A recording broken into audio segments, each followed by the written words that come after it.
Welcome to AM Muscle Maintenance with InShape Fitness. I'm Coach Kim, and today's podcast is a workout. I hope you're ready to move. I call this exercise routine hips and hams. It is meant for mobility. It is not a sort of metabolic boost, boot campy style, really intensive session. This is going to be about 12 minutes of meditative breathing, stimulation of your entire body in multiple planes of movement, and some isometric exercises in terms of your stability and your core strength, specifically targeting your hips, your hamstrings, which are your legs, of course, but they're attached to the bottom of your butt, which is part of your core. And as far as your mobility, your ability to stay mobile through your day, through your life, and enjoy yourself, the ability to build the strength within these smaller areas of the lower part of your core allows you to do more things, to have more fun, and to get by with maybe a couple of fewer big workouts in your calendar, which is, I'm sure, really busy. So let's begin with a postural systems check, and then we're going to go straight down to the floor for a series of exercises on your hands and knees, and then a series of exercises where you're looking up in the air, where you're supine or prostrate on the floor with your head looking up. So beginning with the postural systems check, you can do this in your chair, but you can stand up, and it is even better because the plumb line, which is an invisible line that runs down the center of your body, on the side of your body, from the top of your head with your gaze facing forward, your ears and your shoulders make a straight line. So your head is back. We have this forward head thing that we do that is a result of typing at a computer, driving a steering wheel, and otherwise, dealing with things like remotes and books and devices. And our head cranes forward in order, looking at screens, to see better. But as a result of that, your center of gravity shifts, your neck collapses, and your chest is kind of curved in.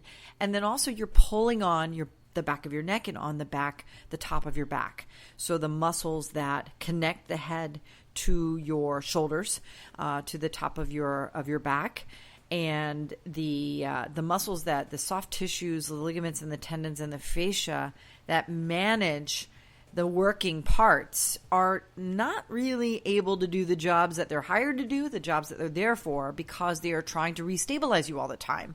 And they get really tensed up and frustrated with you because your head is not in the right place. So push your head back and open up your chest and stand up really tall and take a couple of deep breaths. Now you're breathing deeply. Meditative breathing is so important.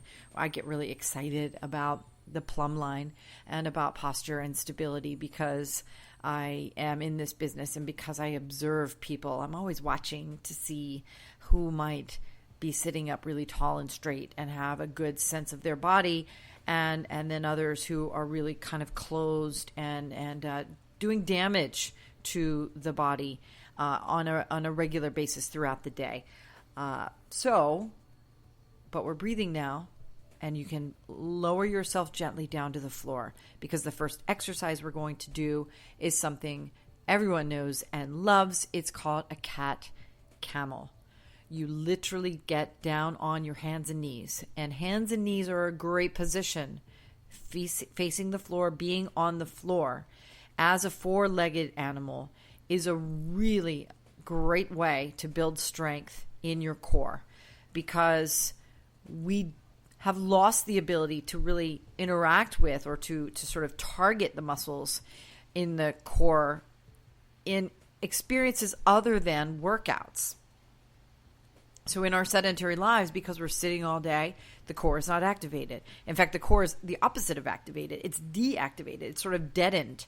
The neuromuscular response to activities, with respect to activities like running, throwing a frisbee with your kid, maybe kicking around a soccer ball or going for a hike or whatever, fun things that you're supposed to be able to enjoy in your life.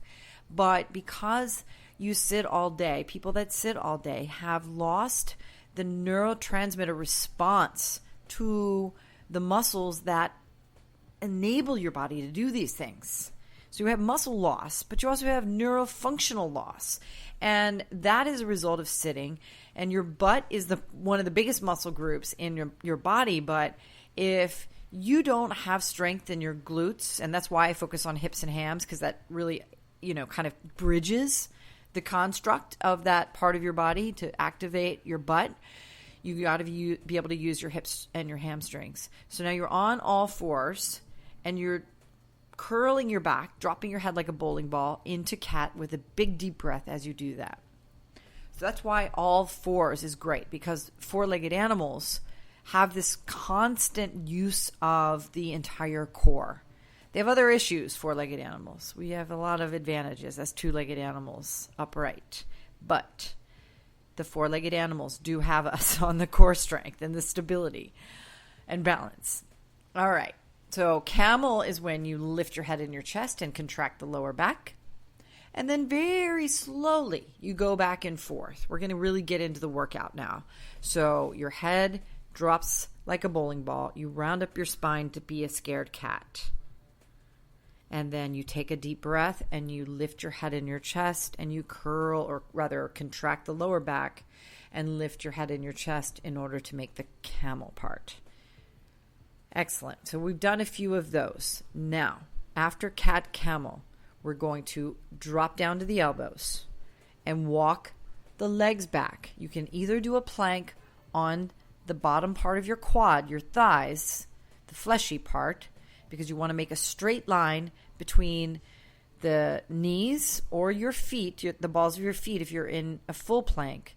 The modified plank is okay too. It's just that if you have an angle at your hip flexors, if your pelvis creates an angle between your thighs and your trunk, you're not in plank. You want to push the body down, not arch your back. You want to keep your back flat, but you don't want that angle. You need a straight line between your shoulders and whatever element of your body is touching the floor. 30 seconds is how long you should hold a plank in the beginning. Your time is going, and if you're advanced enough that you've already been in it, it's cool to hold a plank longer. You can make plank harder by doing lots of different things. Plank variations are one of my amusements. So sometimes I just experiment with different things that you can do when you're in this position. You can rock your hips side to side.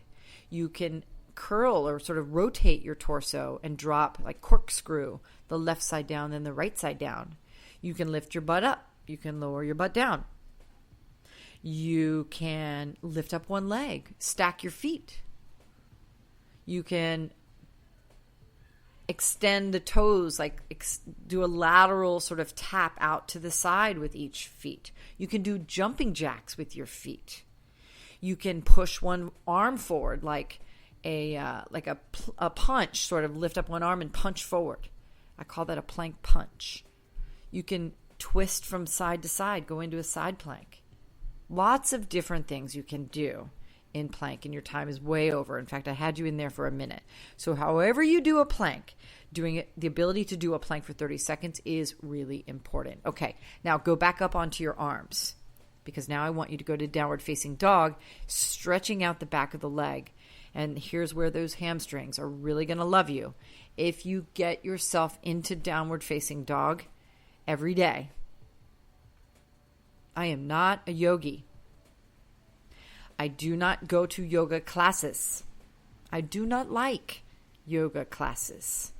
However, range of motion through the back of the body, your butt, your hamstrings, your calf muscles, which are connected to your Achilles, which are connected to your heels, and therefore supply blood flow, very little of it, and fluid to the sole of your foot, to the bridge, the arch of your foot, and to your toes. A downward facing dog into a dynamic dog is something you should do every day. So your butt is in the air high, your legs are straight. If you have a bend in your knees, you're not in downward facing dog.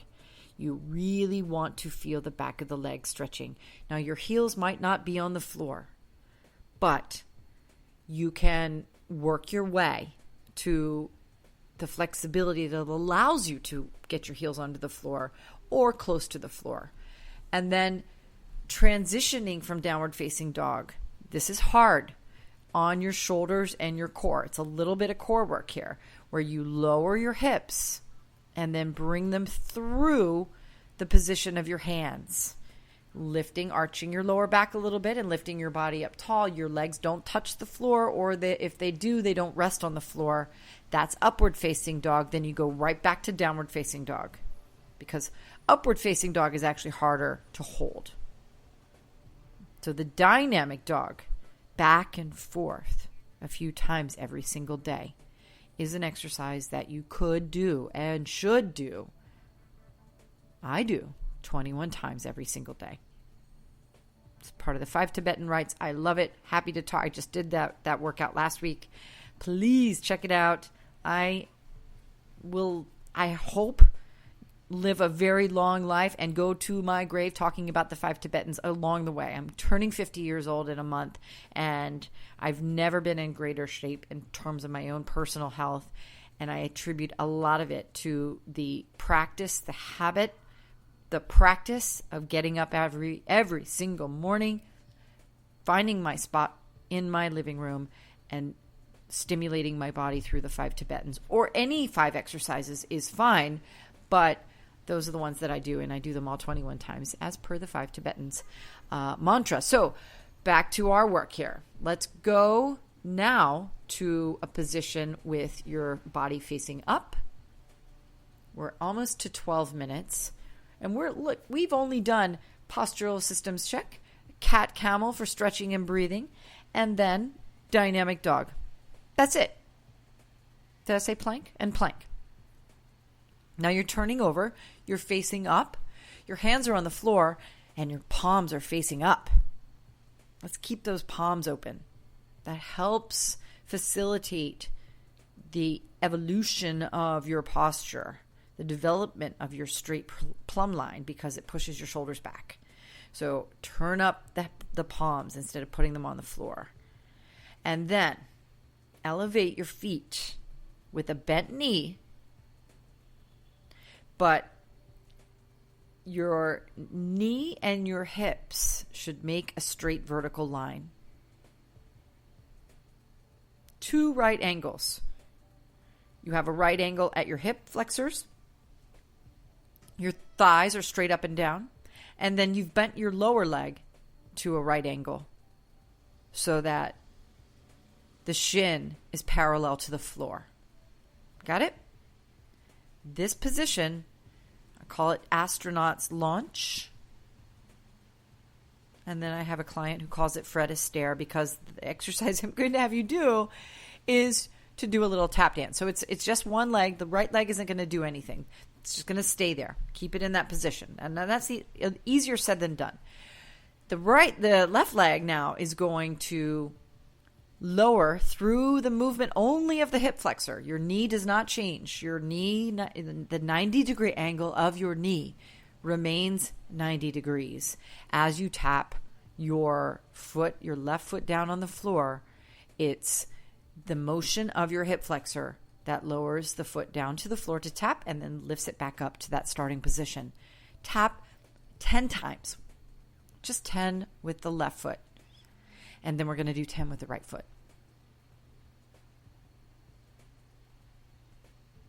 Your lower tummy muscles should be engaged, and you should feel the top of your thigh heating up. It's heated up, and it feels great. Now, after you've done 10 on each leg, put both feet on the floor with your knees bent and lift your hips up into the air. We add it. So we call that Fred Astaire, or their toe taps. And this last exercise is a hip bridge. And that's it.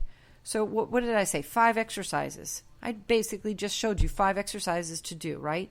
There's the cat camel and the plank, the dynamic dog, Fred Astaire, and the hip bridge. Just like with the plank, the hip bridge can be modified to just be a position to hold and breathe and enjoy maybe a program, the news on TV if you're into that, or some other program, music, read a book even.